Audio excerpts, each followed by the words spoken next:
morning everyone, and welcome to today's video. I hope you enjoy this video. I'm going to share with you about the simple ways of living and just a way of living that we really need in today's society. You know, people often talk about the Great Depression and how it was not great, and that is true. The Great Depression was one of the saddest moments of our history. You know, lots of people took their lives, lots of people lost their lives. But yet there's parts of the Great Depression that we can embrace, and that was neighbors helping neighbors and the slower pace of living. Those are the things that I want to promote here on my channel, and that is just thinking differently and doing things differently. The older I get, the more I need that quietness. The older I get, the more I need just peace and not stress and worry about the future so much. While on my channel, I do share with you a lot of information because I feel that is a part of me, and part of my calling is to share with people a way to prepare in a fearless way, not fearful. But yet there's parts of me that want to forget about what's going on in the world, and I'm sure you can all understand that. I think we all feel the same way about things that are going on right now.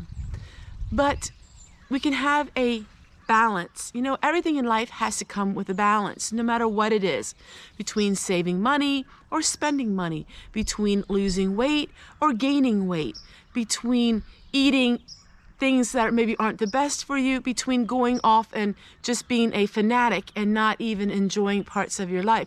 Everything has to be a balance. And that is where I'm at right now in the moment of my life, is I'm just feeling the balance. As you know, in the year past, I felt very unbalanced. There was things that happened that were beyond my control. In fact, everything pretty much happened beyond my control. But my control was to still keep that balance, and I didn't.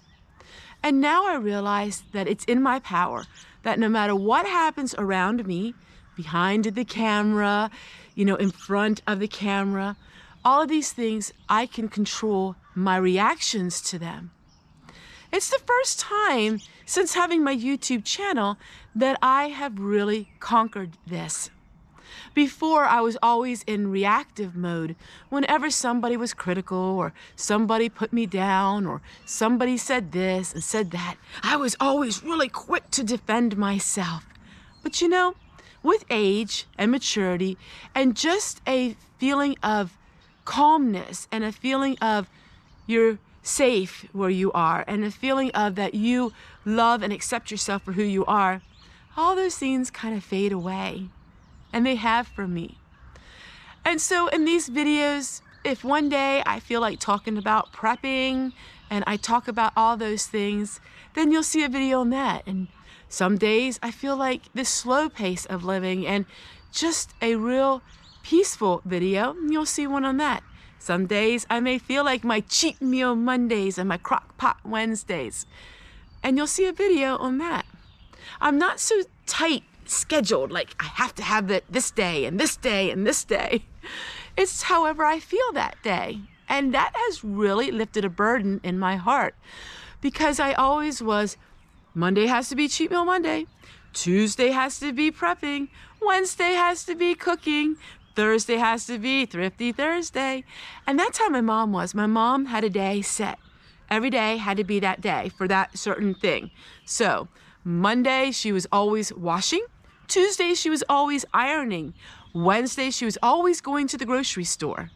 Thursday was always lawn mowing day. You see, I am 52 years old, and I remember that like yesterday. That was always in my head, what we had to do. And, you know, Tuesday was midweek cleaning, and then Friday was real major cleaning. And that's how I've always been, so structured. And I think when you loosen the belt, so to speak, and you loosen up the reins a little bit, you can breathe. And you have this wide world out there of things that you can do. And, you know, the older we get, sometimes the harder we can be set in our ways. And it's really difficult to just loosen it all up and take each day as it comes and not try to schedule and not try to dictate how your life is going to be. I'm trying to learn that. It's hard because that has been instilled in my life, my whole life, is being dictated on what you do, when you do, and how you do it. But I'm feeling a freedom. Freedom, freedom. Yep, I'm feeling a freedom.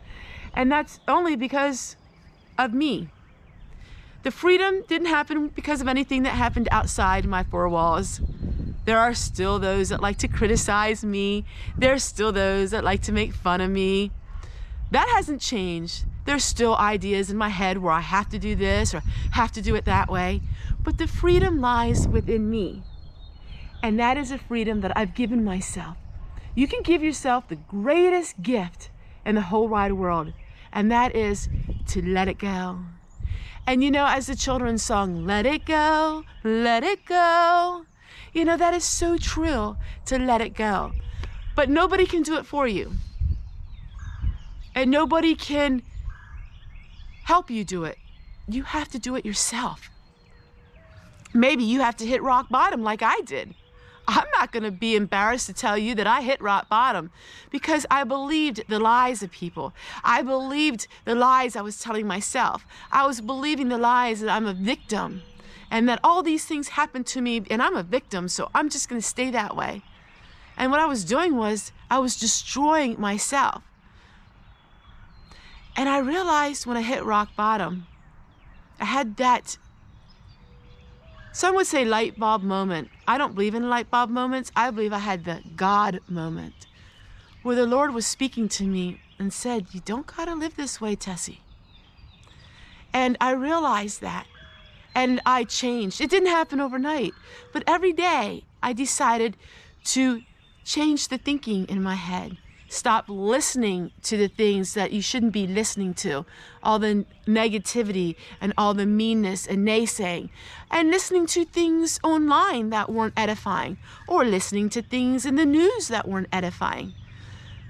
What you listen in your heart, what you listen affects your heart, whether you know it or not. What you listen to, what you read, what you speak affects your heart. And so these are important lessons. At 52, I learned them. Some would say I should have learned them at 22.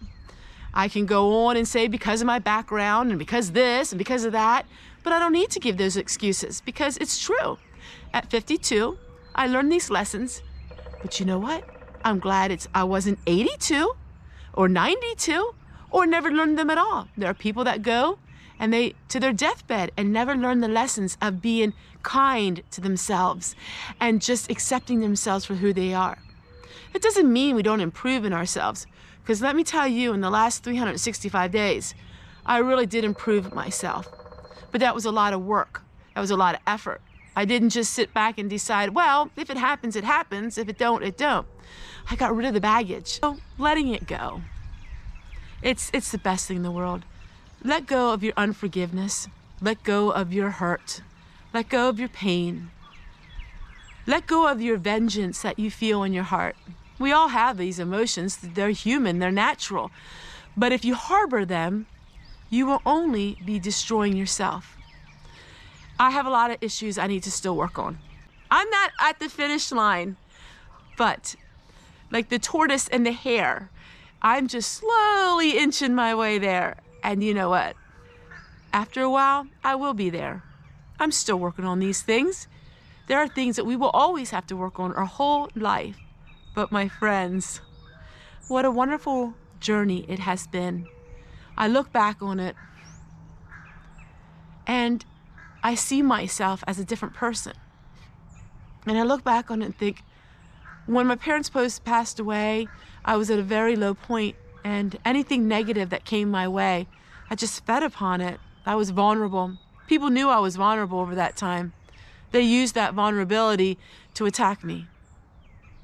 But you know, I allowed it. My friends, don't ever allow anybody to treat you wrong or to be unkind to you. Don't harbor it in here. Let it go back to where it came from. You know, it's like they say an arrow, you know, it's like those words are like an arrow and they pierce your heart. But if you have a shield here, those arrows go back. And that's what happened in my life. Those arrows did not affect my heart anymore. They went back to the source. And let me tell you, it affected them, I'm sure. Take care, everyone, and we'll see you guys tomorrow.